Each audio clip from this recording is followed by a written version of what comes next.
नमस्कार। स्वागत है आपका आपके अपने चैनल ज्योतिष ज्ञान में। तो आज हम बात करने वाले हैं नवरात्रि के बारे में, जो कि है शारदीय नवरात्रि। तो ये नवरात्रि 3 अक्टूबर 2024 से मनाई जा रही है और इसका समापन 11 अक्टूबर नवमी तिथि पर होगा। तो इस दिन कौन कौन सी देवियों की पूजा की जाती है ये मैं आपको बता देती हूँ। तो सबसे पहले दिन शैलपुत्री माता की पूजा की जाएगी। दूसरे दिन ब्रह्मचारिणी माता की पूजा की जाएगी। तीसरे दिन चंद्रघंटा माता की पूजा की जाएगी और चौथे दिन कूष्मांडा माता की पूजा की जाएगी। तो पांचवें दिन स्कंद माता की पूजा की जाएगी और छठवें दिन कात्यायनी माता की पूजा की जाएगी और सातवें दिन काल रात्रि माता की पूजा की जाएगी और आठवें दिन महागौरी माता की।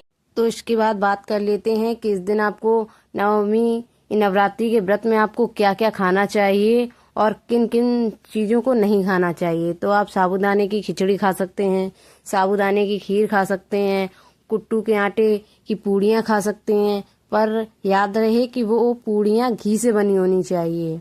उसके बाद आप फल खा सकते हैं, मखाने की खीर खा सकते हैं, मखाने फ्राई करके खा सकते हैं और उसके साथ ही आलू का हलवा बना के खा सकते हैं। आप मठे के आलू बना के खा सकते हैं।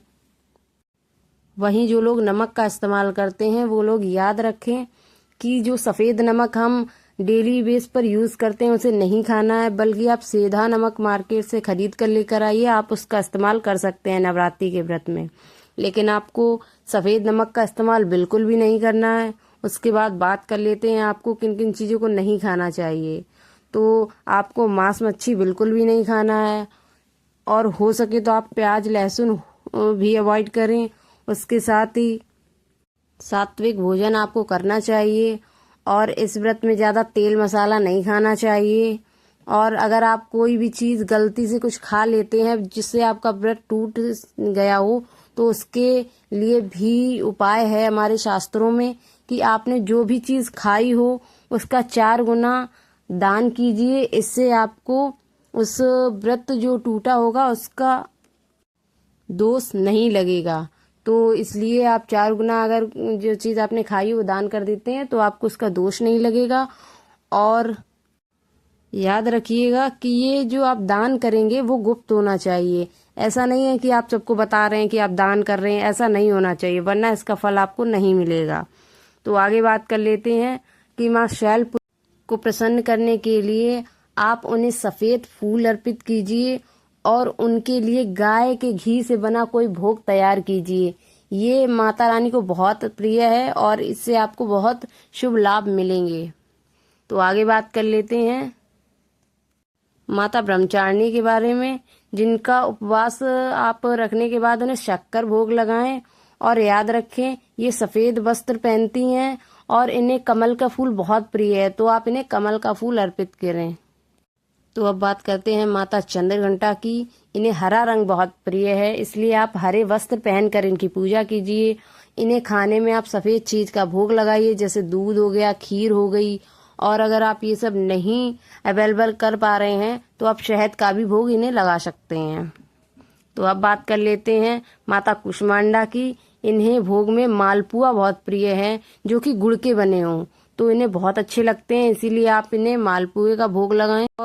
और माता कूष्मांडा को आप पीला फूल ज़रूर अर्पित करें। ये इन्हें पीला फूल बहुत अधिक प्रिय होता है, इससे आपके सारे बिगड़े काम अवश्य बन जाएंगे।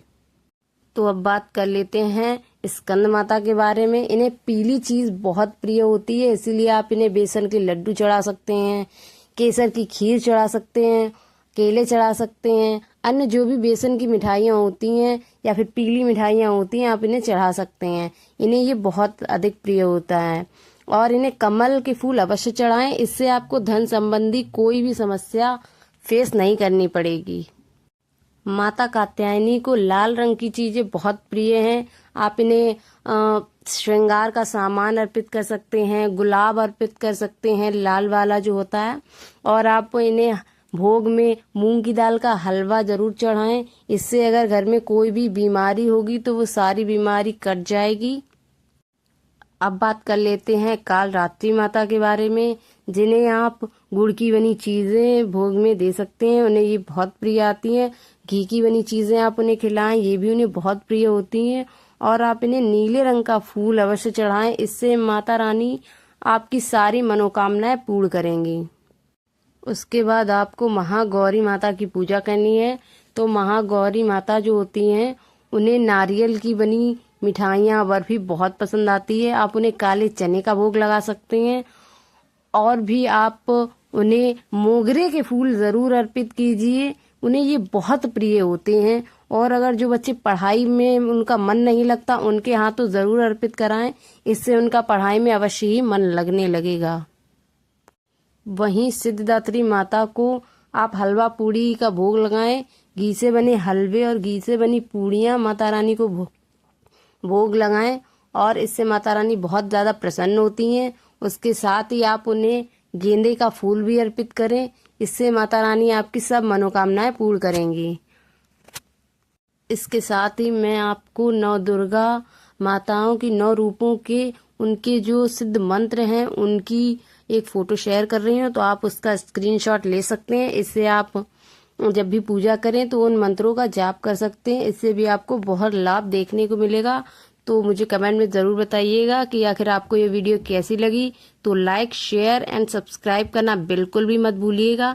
तो नवरात्रि के दिन चल रहे हैं तो आप ज़्यादा से ज़्यादा इस वीडियो को शेयर कीजिए और तब तक के लिए जय माता दी।